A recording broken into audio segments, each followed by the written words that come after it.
Salut à toi, c'est Hermès, ton moniteur auto-école, enseignant de la conduite et de la sécurité routière. Aujourd'hui, je te propose un examen complet du code de la route, commenté et corrigé. Allez, on perd pas de temps, on commence tout de suite. Question numéro 1.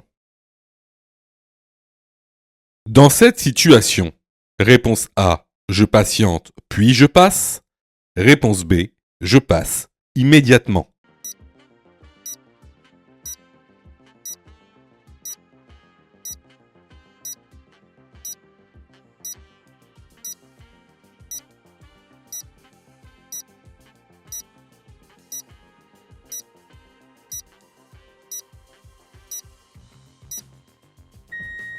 Alors ici, tu vois, il y a deux choses à voir.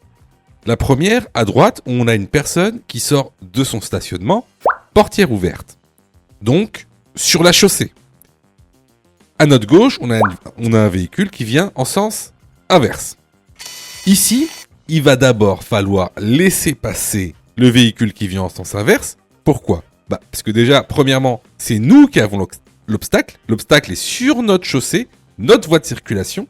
Et aussi, parce que il va falloir laisser un intervalle de sécurité de 1 mètre entre nous et le piéton. Donc ici, on laisse passer le véhicule, puis on dépasse le véhicule stationné en laissant un intervalle de sécurité d'1 mètre.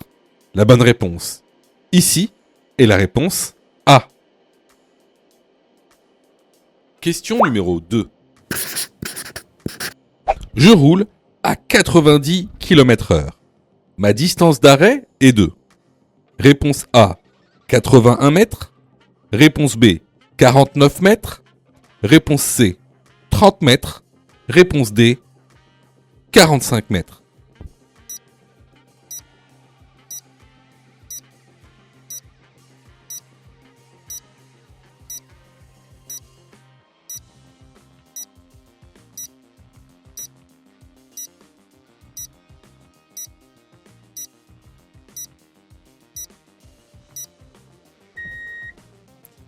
Alors, déjà, qu'est-ce qu'une distance d'arrêt ? La distance d'arrêt, c'est la distance que tu parcours du moment où tu perçois un danger jusqu'au moment où le véhicule est totalement à l'arrêt. Donc, la distance d'arrêt comprend donc deux distances. La première, c'est la distance parcourue durant le temps de réaction. Alors, qu'est-ce que la distance parcourue durant le temps de réaction ? C'est la distance que je mets entre le moment où je perçois un danger et le moment où j'effectue une action. Par exemple, freiner. Donc ça, c'est ce qu'on appelle la distance parcourue pendant le temps de réaction. Ensuite, la distance d'arrêt est également constituée de la distance de freinage, c'est-à-dire la distance que tu vas effectuer entre le moment où tu appuies sur le frein et le moment où tu t'arrêtes complètement. Alors, maintenant que vous connaissez la distance d'arrêt, comment je fais pour calculer la distance d'arrêt ? Alors là, c'est aussi très simple, c'est une question de cours simple. Alors, ici on roule à 90 km/h. Ce que je fais pour calculer la distance d'arrêt, je prends le chiffre des dizaines. Donc ici, le chiffre des dizaines, c'est 9.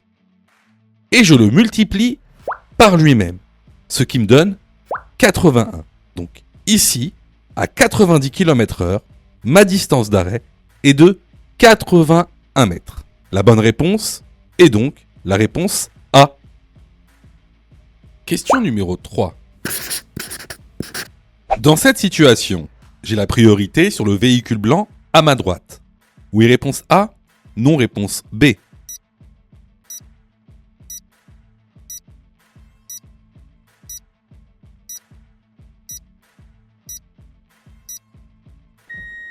Alors ici, on est dans une intersection sans marquage au sol et sans signalisation verticale. Cela signifie que la règle de priorité qui sied est la règle de la priorité à droite. Donc, je laisse passer le véhicule blanc, puis je passe. La bonne réponse ici est la réponse B. Question numéro 4.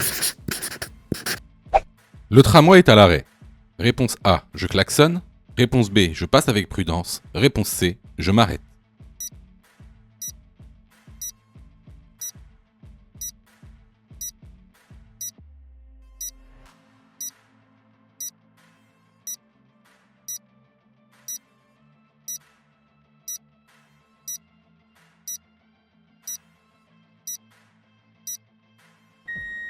Alors, le tramway a beau être à l'arrêt, on a à droite donc le feu rouge. Donc effectivement, ici, il ne sert à rien de klaxonner. On ne peut passer avec prudence parce qu'on a un feu rouge. Donc ici, je m'arrête. La bonne réponse est la réponse C. Question numéro 5. Au passage piéton, je m'arrête. Oui, réponse A. Non. Réponse B.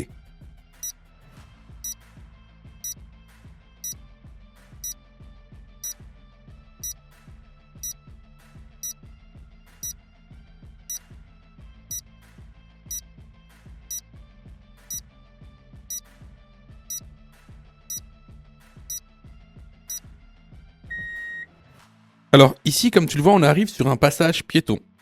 Et manque de bol, il y a un piéton. Juste ici, il y a un piéton qui est en train de traverser le passage piéton. Donc bien sûr, on va s'arrêter au passage piéton. Sinon, c'est ce qu'on appelle un refus de priorité.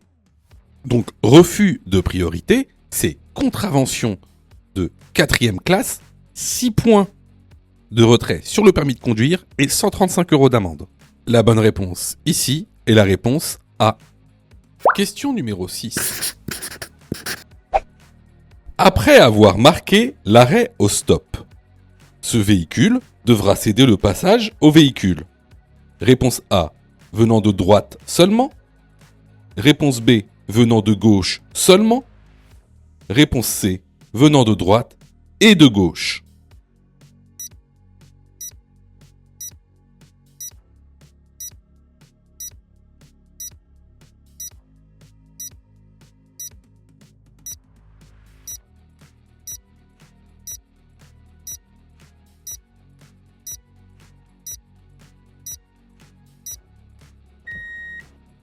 Alors, lorsque tu marques l'arrêt et un stop, il faudra que tu cèdes le passage aux véhicules qui viennent de gauche et de droite. Par exemple, si tu veux tourner à gauche, il va falloir céder le passage aux véhicules qui viennent de la gauche, avec bien sûr toujours un contrôle gauche, et également aux véhicules qui viennent de droite, avec un contrôle droit. Et là, tu vas me dire, ah bah oui, mais si on tourne à droite, on n'a pas à céder le passage aux véhicules qui viennent de droite. C'est inutile. Eh ben si. Pourquoi ? Parce qu'il pourrait tout simplement y avoir, par exemple, un véhicule qui en dépasse un autre. Et donc, ce véhicule qui en dépasse un autre, tu devras également lui céder le passage. Donc, pour répondre à la question, ce véhicule devra céder le passage aux véhicules venant de droite et de gauche. La bonne réponse ici est la réponse C. Question numéro 7. Je suis bien placé pour tourner à gauche. Oui, réponse A. Non, réponse B.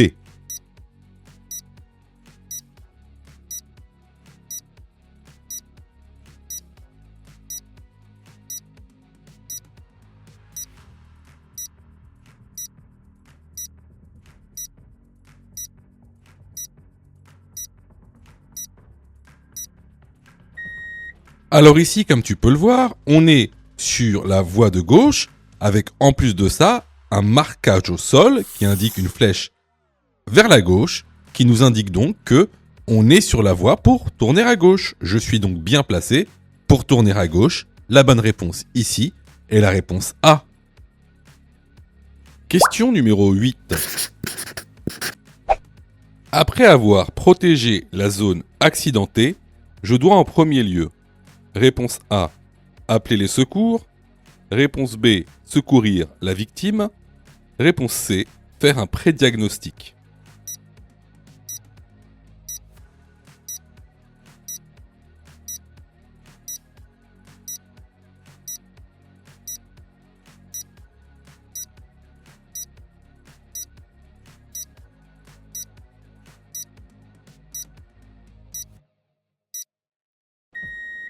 Alors, vous devez savoir que si vous êtes témoin ou protagoniste d'un accident, vous devez respecter une certaine procédure. Alors, tout d'abord, il va falloir protéger, ensuite alerter et à la fin, secourir. Ces trois choses, vous devez les faire dans l'ordre. C'est ce qu'on appelle le PAS ou le PAS. C'est un moyen mnémotechnique pour s'en souvenir. Alors, dans cette question, d'accord, on dit qu'on a déjà protégé la zone accidentée. Donc, la deuxième étape est d'alerter les secours. Mais attention, alerter les secours, ça ne veut pas dire tout de suite les appeler. Alerter les secours, dans un premier temps, ce sera tout d'abord de réaliser un prédiagnostic. Alors, c'est quoi faire un prédiagnostic? Il y a deux choses à réaliser lorsqu'on fait un prédiagnostic. Tout d'abord, c'est d'avoir l'adresse exacte de l'accident. Si vous êtes en agglomération, le nom de la rue et le numéro de la rue. Si vous êtes sur route ou autoroute, vous pouvez tout simplement indiquer ce qu'il y a écrit sur soit la bande d'autoroute ou la bande de route, c'est-à-dire le numéro de l'autoroute et le point kilométrique, mais également le sens de circulation de l'autoroute. Par exemple, si vous êtes sur la A13, vers Versailles, bien indiqué que vous êtes sur la A13 en direction de Versailles. Donc ça, c'est la première étape du prédiagnostic. La deuxième étape, ce sera un état des lieux corporel de la victime. Qu'est-ce que ça veut dire? Tout d'abord, son état de conscience. Est-ce qu'elle est consciente ou non? Sa respiration. Est-ce qu'elle respire ou non? Est-ce qu'elle a un membre qui est visuellement cassé ou non? Si vous voyez une hémorragie externe ou non? Donc, voilà pour le prédiagnostic, c'est-à-dire la chose à faire avant d'appeler les secours. Donc ici, la bonne réponse est la réponse C. Alors, attention, tout ce qui est dit sur cette chaîne concernant les secours, les premiers secours à la personne ne sont valables que pour l'examen du code de la route. C'est de la théorie pure. Pourquoi je vous dis ça? Parce qu'en fait, dans la réalité, il y a plein de cas particuliers. Donc, si vous voulez savoir comment réellement secourir une personne, il faut passer votre brevet de secourisme. D'accord? Donc, ce qui est dit ici n'est valable que pour passer l'examen du code de la route, car c'est de la théorie. On ne fait que balayer les grandes lignes. Question numéro 9. Je peux rouler avec ce véhicule? Oui, réponse A. Non, réponse B.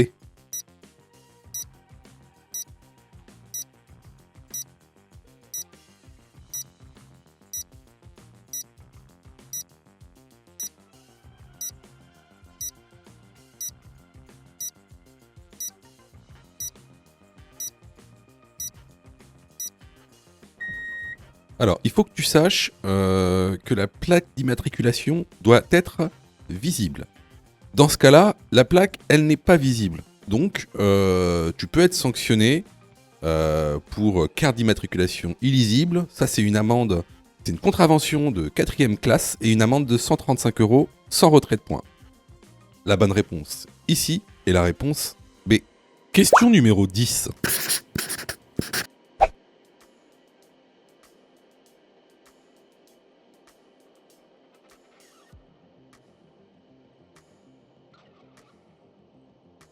Un véhicule peut se situer dans l'angle mort d'un deux roues.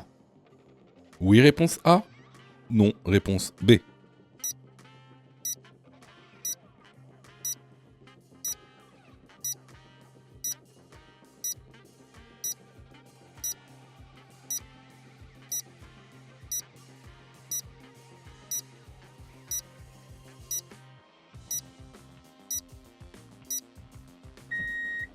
Alors, ce qu'on va faire déjà, c'est qu'on va revoir la vidéo. Voilà. Et là, regardez, là, sur le rétroviseur gauche, on voit une voiture qui grossit, donc qui s'approche. Et là, hop, là, on ne la voit plus. D'accord. Donc, si on la voit plus, c'est tout simplement que la voiture est dans l'angle mort du deux roues. Voilà. Donc ici, la bonne réponse est la réponse A.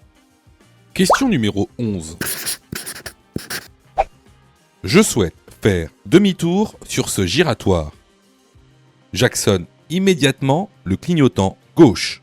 Oui, réponse A. Non, réponse B. Je me place immédiatement sur la voie de gauche. Oui, réponse C.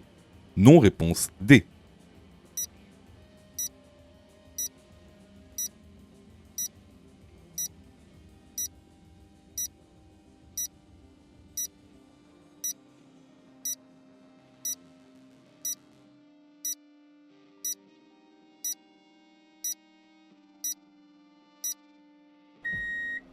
Alors, je sais que beaucoup d'entre vous se sont posé des questions sur la question en elle-même. C'est-à-dire, pourquoi est-ce qu'on me pose la question de mettre le clignotant gauche et pourquoi me pose-t-on la question sur le fait d'aller sur la voie de gauche?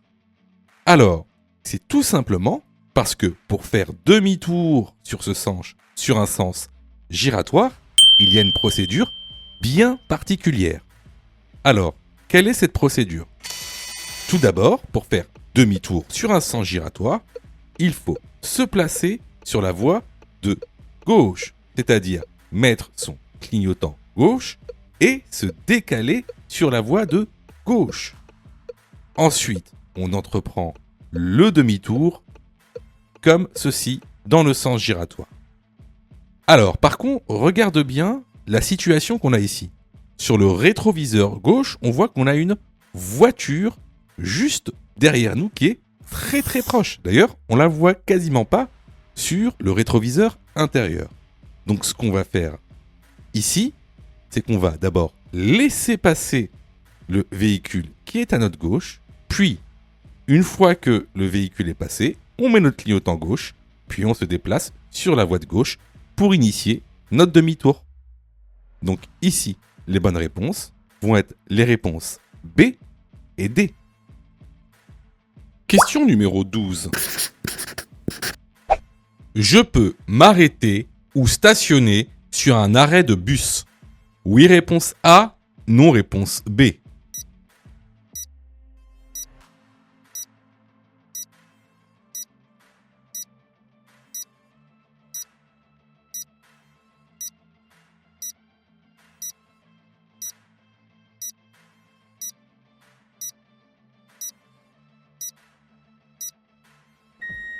Alors, cette question, elle a l'air bête, mais il y a beaucoup de gens, par exemple, qui pensent qu'on peut s'arrêter sur un arrêt de bus quelques secondes, prendre quelqu'un. Non, on n'a même pas le droit de s'arrêter. Bon, on n'a pas le droit de stationner, ça c'est évident. Mais on n'a même pas le droit de s'arrêter quelques secondes. C'est une contravention. Donc, ici, la bonne réponse est la réponse B. Question numéro 13. Ces deux piétons ont la même zone d'incertitude. Oui, réponse A. Non, réponse B.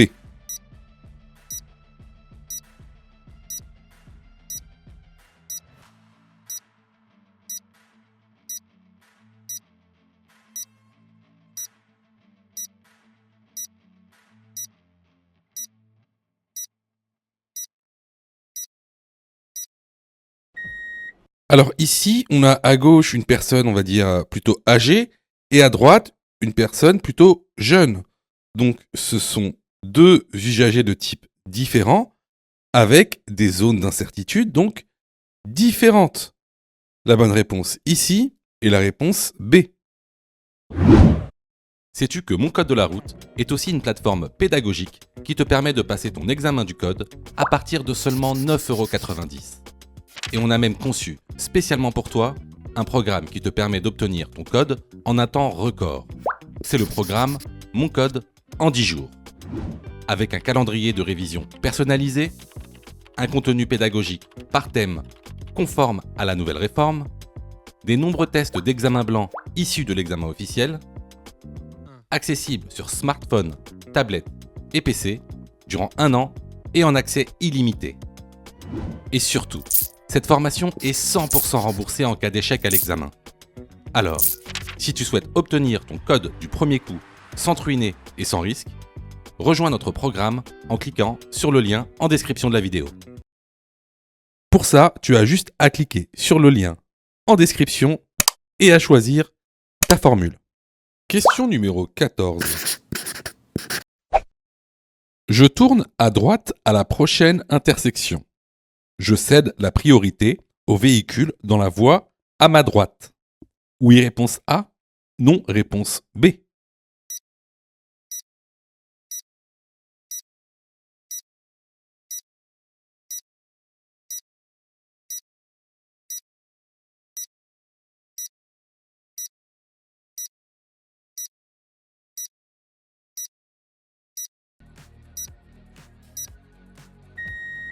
Alors ça, c'est une question que vous vous posez régulièrement. Vous voyez, à notre droite, il y a une voie qui est délimitée par des lignes blanches épaisses. Donc, ligne blanche discontinue épaisse, ça veut dire que c'est une voie réservée.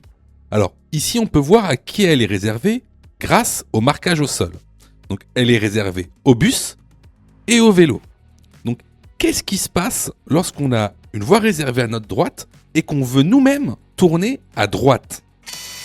Alors, c'est simple. Les véhicules qui sont dans leur voie réservée ont la priorité.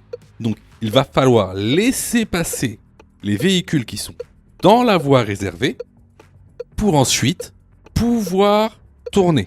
Vous ne pouvez pas tourner sans qu'il n'y ait personne sur cette voie.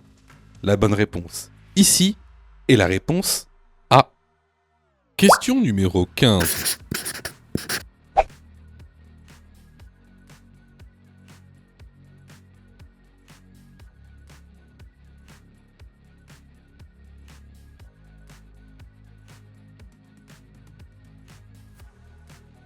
J'ai eu raison d'aller sur la voie de droite pour laisser passer la moto. Oui, réponse A. Non, réponse B.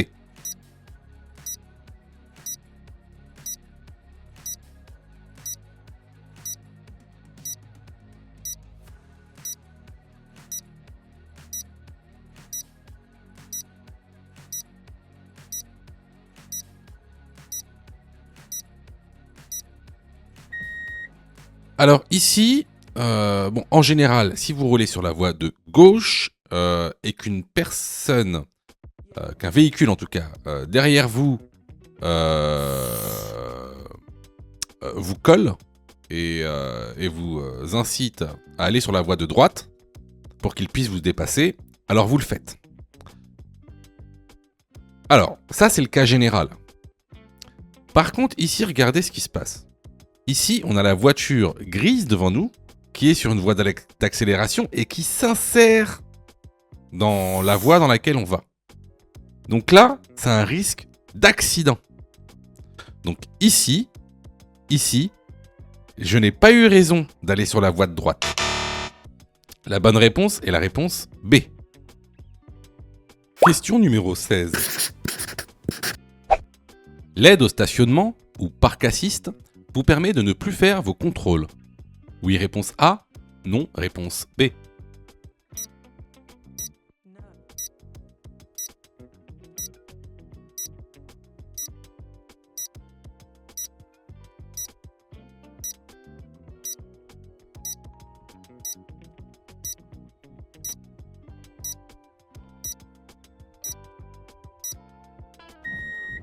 Alors, le parc assist est une aide active à la conduite. Cela ne veut pas dire que vous n'avez plus à faire vos contrôles. Bien sûr que vous avez à faire vos contrôles. Donc, tout ce qui concerne... Alors attention parce que aujourd'hui avec la nouvelle réforme, vous avez toujours 2 à 3 questions sur les aides à la conduite. Donc je vous conseille vivement de regarder le cours de la formation, ou si vous voulez pas prendre de la formation, de regarder précisément toutes, je dis bien, toutes les aides à la conduite qu'on peut retrouver dans une voiture. Et de manière assez précise parce que parfois les questions sont très difficiles. Il y a certaines questions qui rentrent réellement dans une réelle compréhension du sujet. Voilà, donc effectivement ici, dans notre question, l'aide au stationnement vous permet de ne plus faire vos contrôles? Bien évidemment, non. La bonne réponse est la réponse B. Question numéro 17. Je suis dans un carrefour où le croisement s'effectue. Réponse A, à l'indonésienne. Réponse B, par contournement. Je suis prioritaire pour tourner à gauche. Oui, réponse C. Non, réponse D.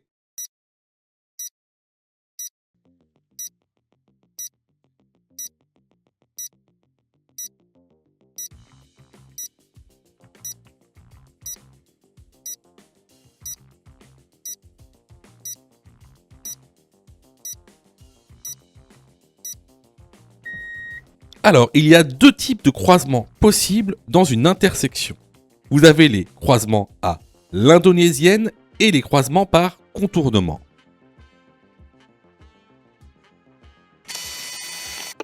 Le croisement à l'indonésienne, c'est lorsque l'on se croise par l'avant. Les véhicules se font face. Le croisement par contournement, c'est lorsque le croisement s'effectue en contournant la voiture qui vient de face. Donc ici, je suis dans un carrefour à l'indonésienne, comme le montre le marquage au sol. Pour la deuxième question, est-ce que je suis prioritaire pour tourner à gauche? Eh bien, non. On est dans une intersection. Si je tourne à gauche, les véhicules qui viennent en sens inverse viennent à ma droite. Je dois donc laisser la priorité à droite.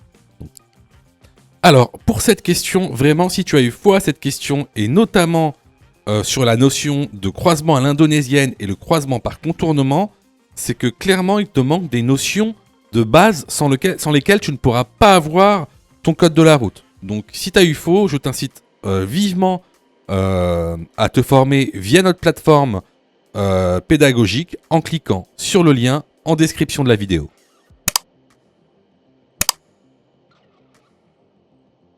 Je vois que tu es super motivé pour avoir ton code. Alors, soutiens la chaîne en t'abonnant et surtout en activant les notifications afin d'être prévenu des dernières vidéos mises en ligne. Question numéro 18. Le liquide AdBlue permet de réduire les émissions polluantes. Oui, réponse A. Non, réponse B.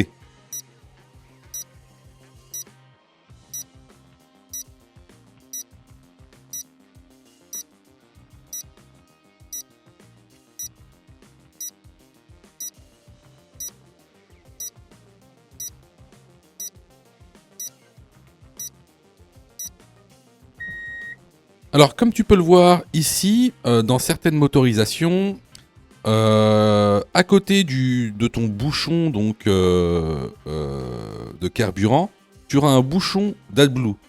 L'AdBlue, c'est un liquide qui permet en fait de réduire les émissions polluantes. Donc, la bonne réponse ici est la réponse A. Question numéro 19. La fatigue est responsable de 1/3 des accidents sur autoroute.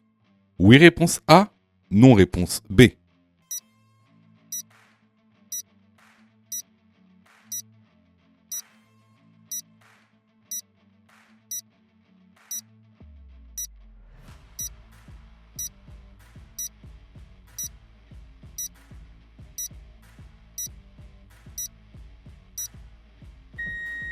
Alors effectivement, comme le montre ce document que vous retrouverez dans l'information, la fatigue est bien responsable de 1/3 des accidents sur autoroute. La bonne réponse ici est la réponse A. Question numéro 20. En plaçant mon pied devant le frein, je réduis. Réponse A, La distance d'arrêt? Réponse B. La distance de freinage? Réponse C. La distance parcourue durant le temps de réaction.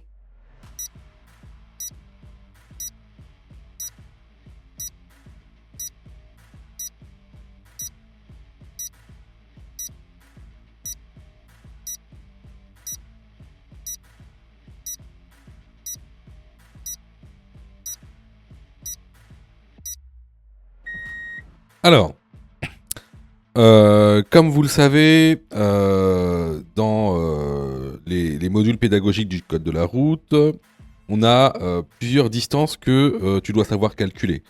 Distance de freinage, distance d'arrêt, distance parcourue durant le temps de réaction, distance de sécurité. Alors, aujourd'hui, on va s'intéresser à la distance d'arrêt, notamment à la distance de freinage. Alors, ce qu'il faut savoir, la distance d'arrêt, c'est quoi?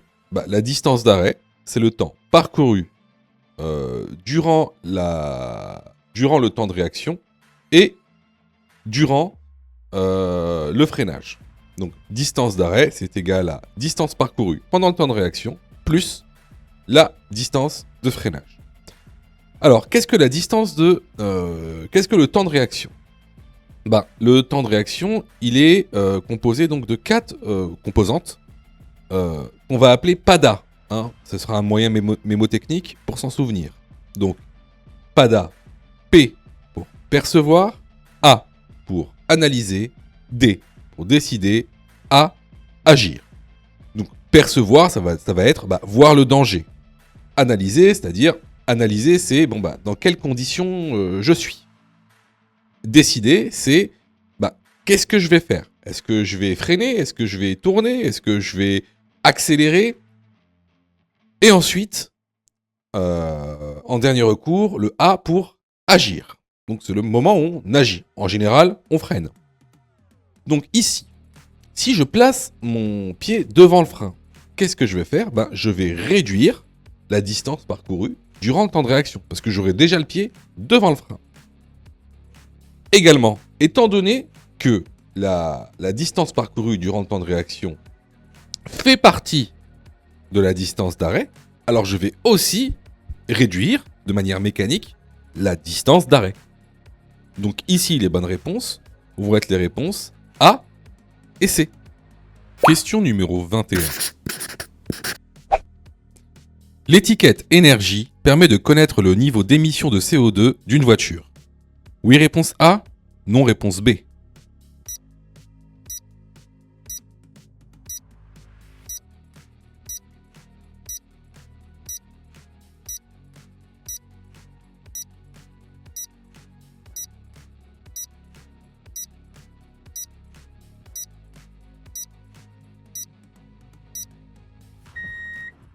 Alors, juste ici, je te mets l'étiquette d'énergie d'une voiture. Voilà à quoi ça ressemble.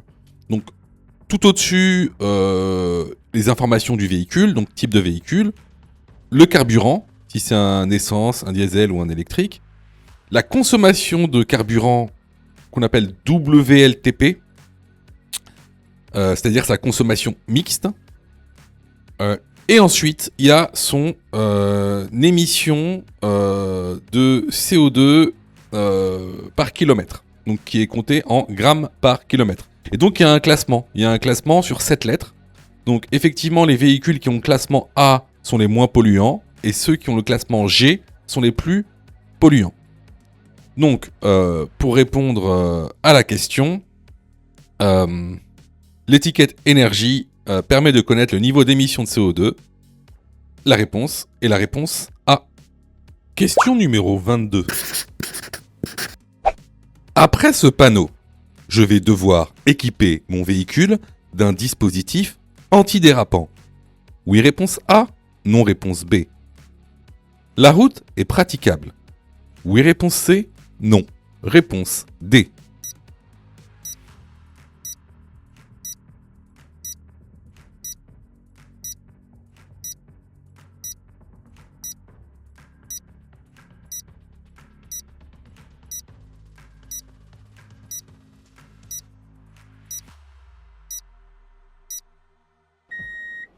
Alors, ici, en fait, on a affaire à un panneau de praticabilité. Ce panneau nous informe si la route est ouverte ou non. Hein. Alors, bien sûr, sur ce panneau est indiqué si le chemin est ouvert. Ici, c'est ouvert, mais aussi il y a le panneau où le chemin est fermé. Il nous indique aussi les équipements à mettre en place sur son véhicule. Ici, on voit bien qu'on a le panneau d'obligation d'équipement de dispositifs antidérapants.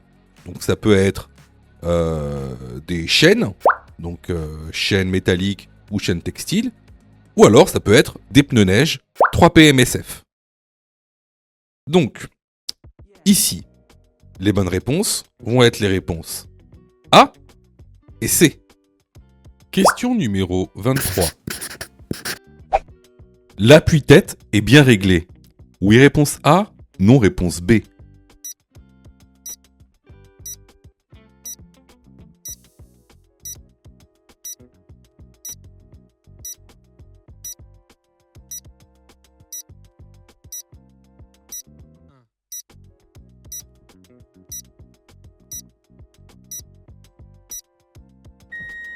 Alors, pour que l'appui-tête soit correctement réglé, il faut que le haut de l'appui-tête soit aligné avec le haut du crâne.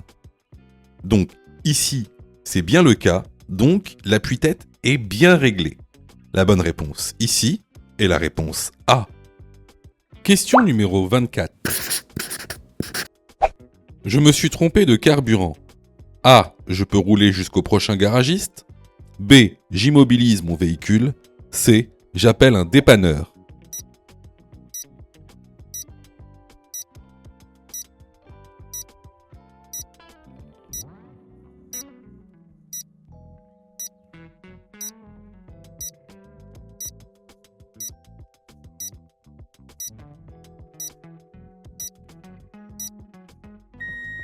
Alors, dans le cas où vous êtes trompé de carburant, ça peut arriver.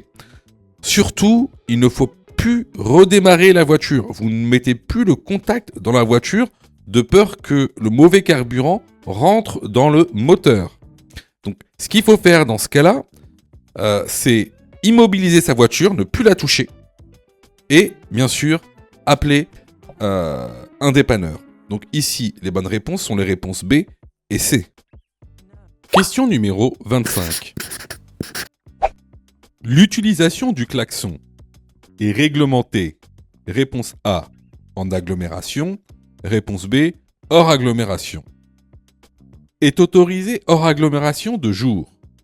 Oui, réponse C. Non, réponse D.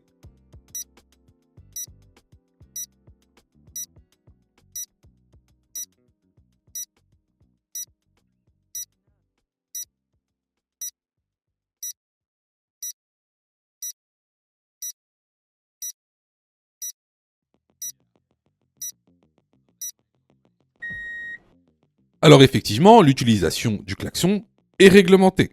Alors vous avez deux cas. Le cas agglomération et le cas hors agglomération. Alors, en agglomération, de jour comme de nuit, l'usage du klaxon est strictement interdit. Bien sûr, sauf danger imminent. Hors agglomération, c'est différent. Hors agglomération, tu es autorisé à utiliser ton klaxon de jour selon certaines situations. Par exemple, à l'arrivée d'un virage sans visibilité. Par contre, elle sera interdite de nuit. De nuit, il faudra utiliser des appels de phare. Bien sûr, il y a toujours une exception, c'est le fait d'être devant un danger imminent, même hors agglomération. Donc ici, les bonnes réponses vont être les réponses A, B et C. Question numéro 26. Ce mineur n'a pas bouclé sa ceinture de sécurité. En cas de contrôle, ses parents devront payer la contravention. Oui, réponse A. Non, réponse B.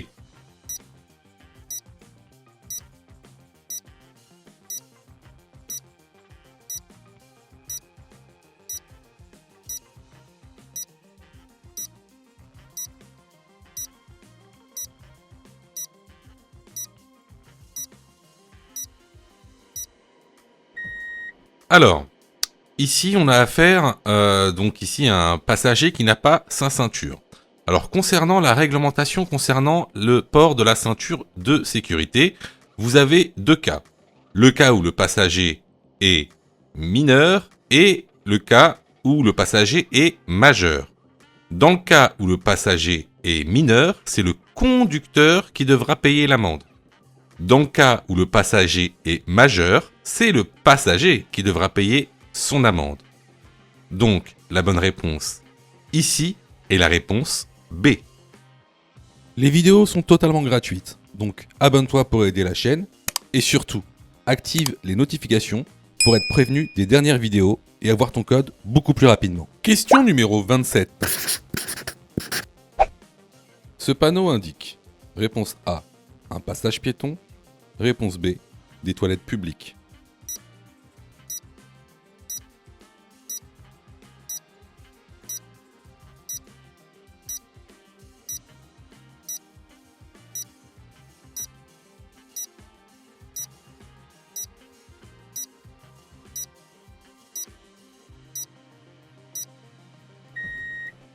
La bonne réponse est la réponse B. Question numéro 28.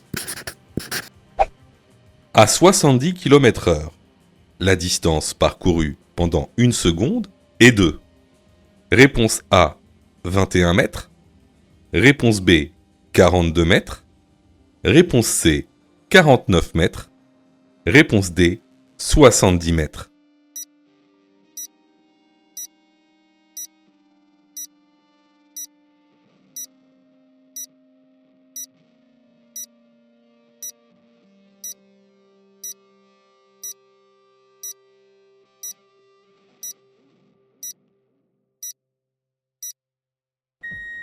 Alors, pour savoir comment on calcule la distance parcourue pendant une seconde, c'est très simple.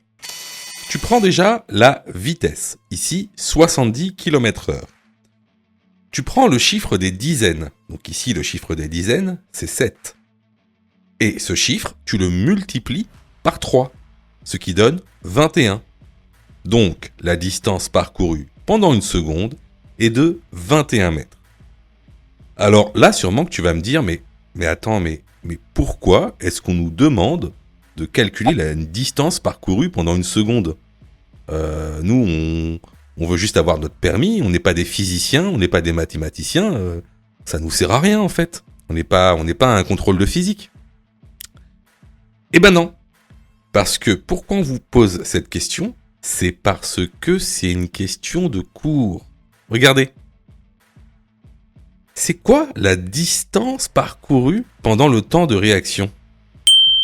Bah, c'est la distance parcourue pendant une seconde. Parce que le temps de réaction, c'est combien ? Bah, c'est une seconde. Donc, calculer la distance parcourue pendant une seconde, ça équivaut à calculer la distance parcourue pendant le temps de réaction. C'est exactement la même chose. Et c'est pour ça qu'on vous pose cette question. C'est pas par hasard, ça vient pas de nulle part. Là, on vous a demandé de calculer la distance parcourue pendant le temps de réaction. Tout simplement. Donc, ici, pour répondre à la question, la bonne réponse est la réponse A. Question numéro 29. Je n'ai pas de pneus neige. En période hivernale et après ce panneau, je dois A. Avoir des chaînes dans mon véhicule. B. Poser les chaînes sur les 4 pneus.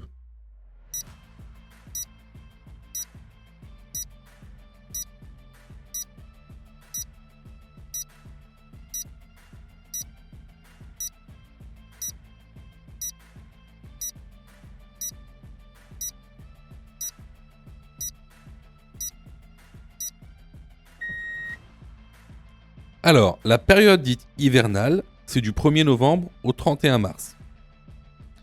Donc, j'ai plusieurs choix. Après ce panneau, je peux équiper mon véhicule de pneus hiver, les 4 roues. Ou alors, je peux aussi avoir des chaînes ou des chaussettes dans mon véhicule pour seulement les roues motrices. Si vous avez 2 roues motrices, alors ce sera les 2 roues motrices. Si vous en avez 4, ce sera les 4 roues motrices. Alors ici, si vous voyez bien, la route n'est pas enneigée. Pas du tout même. Donc pas la peine de mettre des chaînes si j'ai pas de pneus hiver. Le plus important, c'est de les avoir dans son véhicule au cas où il y a des épisodes de neige dans les jours à venir. Donc la bonne réponse ici est la réponse A. Question numéro 30. Le système Isofix permet A. d'installer un siège enfant, B. de sécuriser l'installation d'un siège bébé, C. de désactiver l'airbag.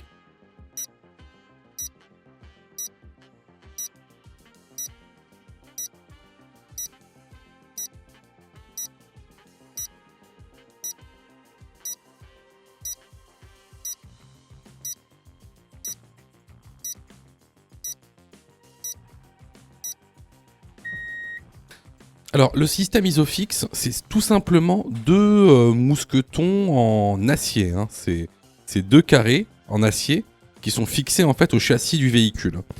Et il vous permet en fait d'installer les nouveaux sièges enfants de manière un peu plus sécurisée. Par contre, en aucun cas, il ne permet de désactiver l'airbag.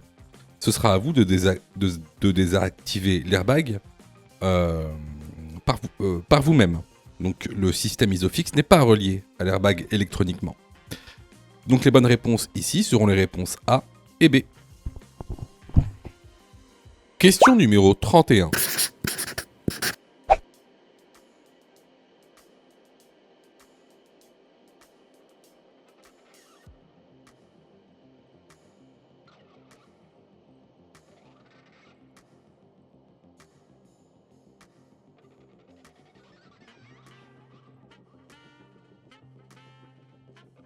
Je peux redémarrer. Oui, réponse A. Non, réponse B.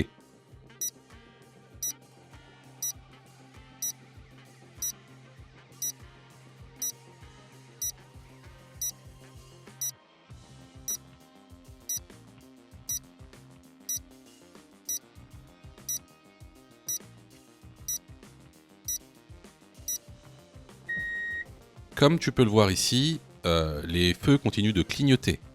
Donc, je dois m'arrêter, je pourrai repartir lorsque les feux cesseront de clignoter. La bonne réponse est la réponse B. Question numéro 32. Les documents obligatoires à bord du véhicule sont: réponse A, la carte grise, réponse B, l'assurance du véhicule, réponse C, le permis de conduire, réponse D, le procès-verbal du contrôle technique.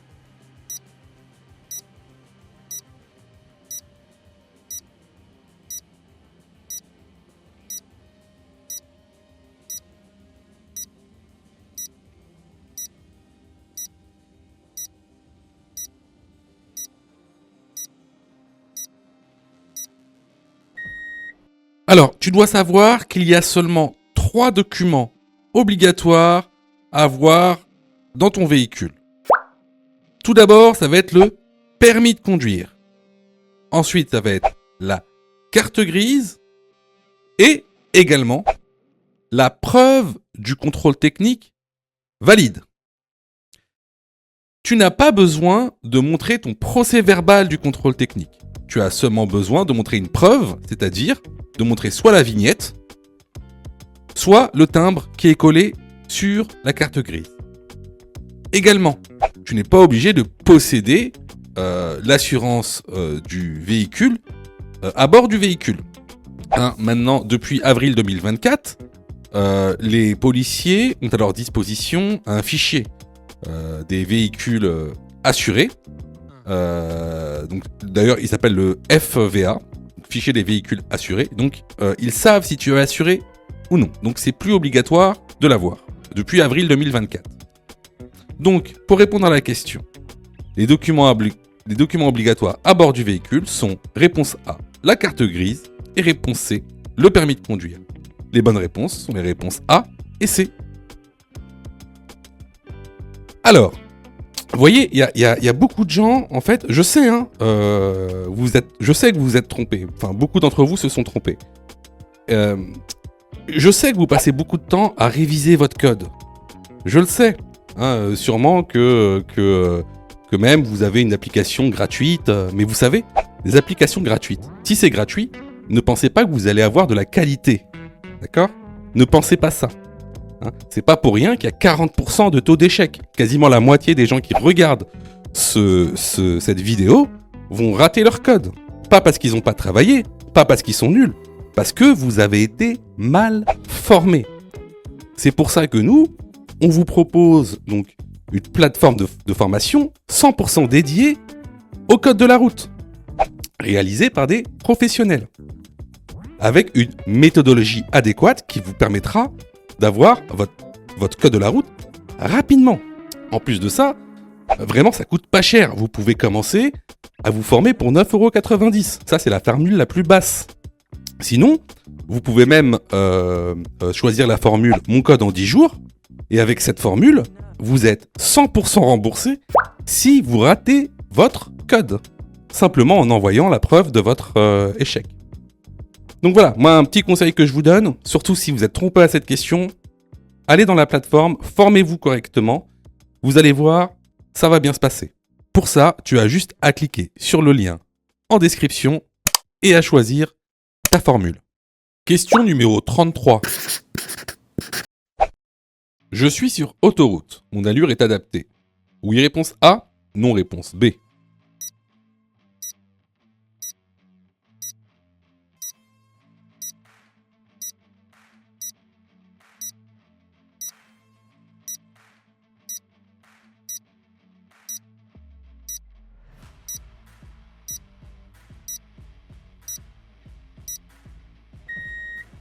Alors ici, tu vois, il y a un camion orange. Alors, ce camion orange, c'est un camion que tu vas voir souvent quand tu vas avoir ton permis de conduire.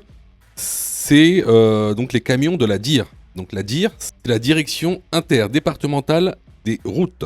Donc c'est l'entreprise qui s'occupe donc de l'entretien et de la maintenance des routes. Donc ici, effectivement, c'est un camion qui est en activité. Qui a allumé ses gyrophares. Vous voyez, il y a marqué patrouille. Donc, on va ralentir. Là, on peut voir sur le compteur qu'on roule à 98 km/h, soit 30 km en dessous de la vitesse maximale autorisée. Donc, on peut dire qu'on a ici une allure adaptée à la situation. Donc là, la bonne réponse va être la réponse A. Question numéro 34.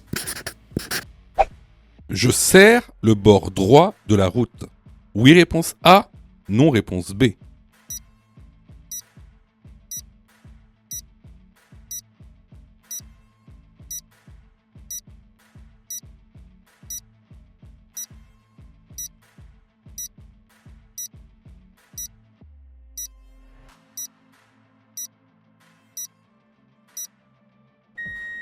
Alors, juste devant toi, à gauche, tu vois, il y a un cycliste. Donc, qu'est-ce que ça veut dire ? Ça veut dire qu'on est sur une rue à double sens cyclable. Effectivement, dans ce cas-là, je me serre au maximum à droite pour pouvoir laisser passer le vélo. La bonne réponse ici est la réponse A. Question numéro 35. L'endroit où poser le cric est mentionné par un repère. Oui, réponse A. Non, réponse B.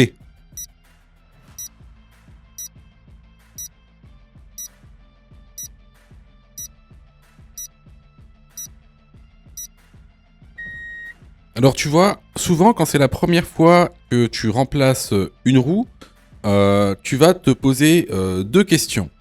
C'est où poser le cric et comment utiliser le cric. Alors, il faut savoir que, regarde, juste ici, tu as un petit repère. Alors, ce repère te permet de positionner le cric. C'est l'endroit où tu dois placer le cric. Ensuite, comment l'utiliser ? Ici, regarde dans la petite vidéo, il y a une petite rainure sur la voiture. Et la rainure du cric doit correspondre avec la rainure de la voiture. Ensuite, on tourne la manivelle et la voiture est levée.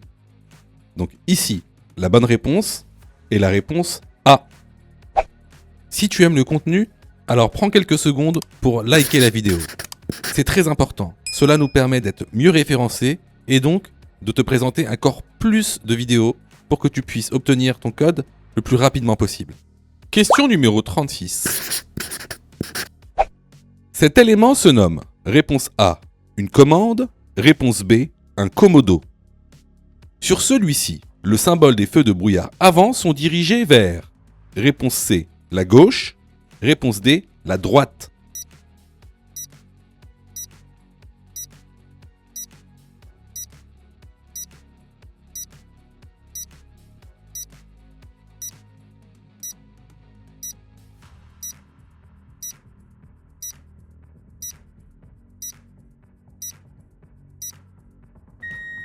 Alors, important à savoir, ce type d'élément qu'il y a sur le volant, ça s'appelle un commodo. Donc, sur le symbole des feux de brouillard avant, les feux sont dirigés vers la gauche. Sur le symbole des feux de brouillard arrière, les feux sont dirigés vers la droite. Les bonnes réponses ici sont les réponses B et C. Question numéro 37. Privilégier les déplacements écologiques permet de réduire la pollution, oui réponse A, non réponse B, de réduire les nuisances sonores, oui réponse C, non réponse D.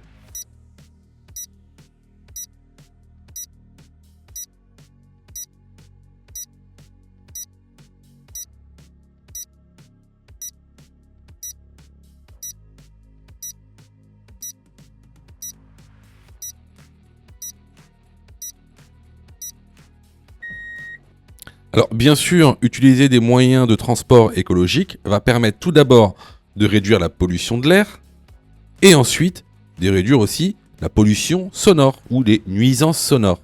Donc ici, les bonnes réponses vont être les réponses A et C. Question numéro 38. Lors d'un choc à 50 km/h, les chances de survie sont de A 50%, B 20%, C 70%, D 90%.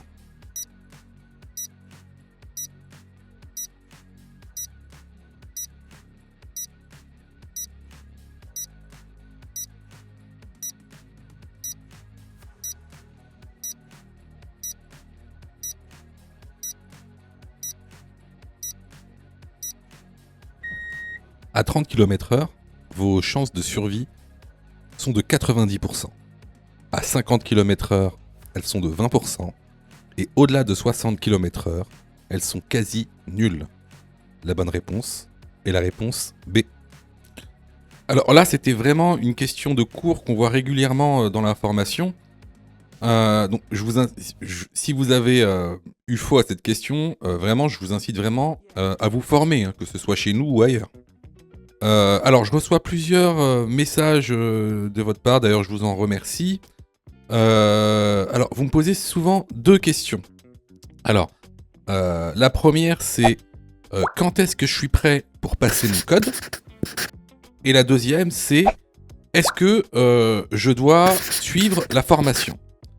Alors, tout d'abord, on va répondre à la première question. Quand est-ce que tu es prêt pour passer ton code ? C'est très simple. Si tu fais moins de 5 fautes sur les 5 dernières séries d'examens blancs que tu as fait, alors tu es prêt à passer le code de la route. Donc attention, ça veut dire qu'il faut que sur les 5 dernières séries que tu as faites, de manière consécutive, il n'y a pas une seule série où tu as fait plus de 5 fautes. Donc si tu as fait plus de 5 fautes à une seule série, il faut que tu continues à faire des examens blancs. La deuxième question. Est-ce que il serait mieux pour moi de prendre une formation ? Alors, là, c'est pareil. Si tu fais 8 fautes ou plus sur les 5 dernières séries d'examens blancs que tu as faites, alors il est vivement conseillé de te former. Ça veut tout simplement dire que il te manque certaines notions essentielles. Ça veut pas dire que tu connais pas ton cours, ça veut dire qu'il te manque des notions essentielles pour pouvoir progresser. Et clairement, c'est pas en faisant des examens blancs que tu vas progresser, tu vas même plutôt stagner. Voilà. Donc si tu as fait 8 fautes ou plus sur l'une des 5 dernières séries que tu as faites, je te conseille vivement de te former. Surtout que on a mis en place donc une plateforme pédagogique qui répond vraiment à tous vos besoins. On a fait en sorte que tout le monde puisse se former au code de la route. Vous avez la formule standard, par exemple, qui est à 19,90 € par an. Donc vous payez une fois 19,90 € et vous avez le droit à toute la plateforme pendant 1 an en illimité, avec tous les cours, tous les 10 thèmes, plus de 1200 questions issues de l'examen officiel, commentées et corrigées. Vous avez pour ceux, par exemple, qui veulent passer leur code rapidement, la formule à mon code en 10 jours, pour passer son code en 10 jours, qui est à 39,90 € par an, en illimité. Et en plus, si vous ratez votre code, eh ben vous êtes 100% remboursé, seulement en envoyant votre preuve d'échec. Sinon, pour ceux qui le souhaitent, vous avez la plus petite formule, la formule basique, qui est à 9,90 € par semaine. Celle-ci, c'est une formule qui est hebdomadaire, qui en général est réservée à ceux qui ont déjà passé leur code et qui ont échoué. C'est une sorte de remise à niveau. Donc, vraiment, il y en a pour tous les besoins et il y en a aussi pour tous les prix. Et c'est vraiment pas cher. Ce serait bête de rater son code alors que vous auriez pu vous former pour 9,90 €. Pour ça, tu as juste à cliquer sur le lien en description et à choisir ta formule. Question numéro 39.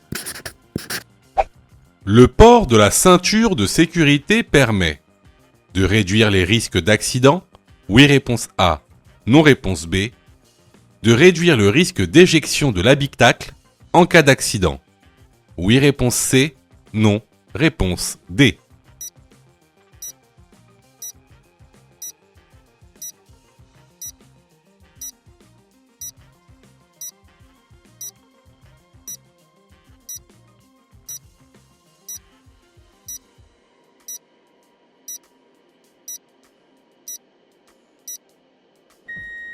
Alors, le fait de porter une ceinture de sécurité ne va jamais réduire le risque d'accident.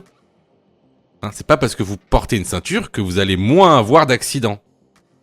Par contre, le fait de porter une ceinture va réduire le risque d'éjection de l'habitacle en cas d'accident. Va même aussi réduire la gravité des blessures en cas d'accident. Mais jamais le port de la ceinture ne va réduire les risques d'accident. Donc ici, les bonnes réponses vont être les réponses B et C. Question numéro 40. Pour protéger la victime, il faut, réponse A, poser un triangle de présignalisation. Réponse B, déplacer la victime sur le trottoir.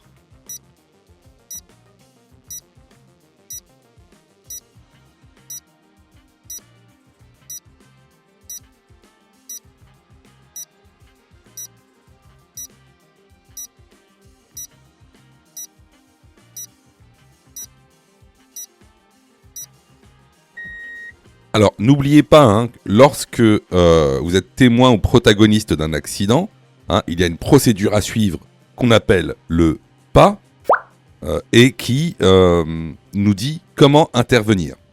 Alors ici, on est dans la protection d'une victime. Donc, comment protéger une victime? C'est très simple. Mettre un triangle de pré-signalisation 30 mètres avant la victime. Et s'il y a un véhicule, mettre le véhicule en feu de détresse pour prévenir les autres usagers. La bonne réponse ici est la réponse A.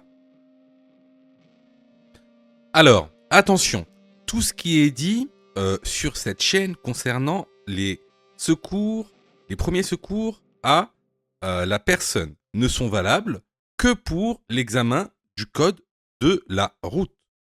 C'est de la théorie pure. Pourquoi je vous dis ça? Parce qu'en fait, dans la réalité, il y a plein de cas particuliers. Donc, si vous voulez savoir comment réellement secourir une personne, il faut passer votre brevet de secourisme. D'accord? Donc, ce qui est dit ici n'est valable que pour passer l'examen du code de la route, car c'est de la théorie. On ne fait que balayer les grandes lignes. Si tu as fait 8 fautes ou plus, ne panique pas. Rejoins-nous sur notre plateforme pédagogique en ligne en cliquant sur le lien en description de la vidéo. Tu pourras alors choisir la formule qui te convient. N'oublie pas de liker la vidéo et de t'abonner pour recevoir toutes les dernières notifications. Tu peux aussi continuer à t'entraîner en cliquant sur l'une des vidéos qui s'affichent.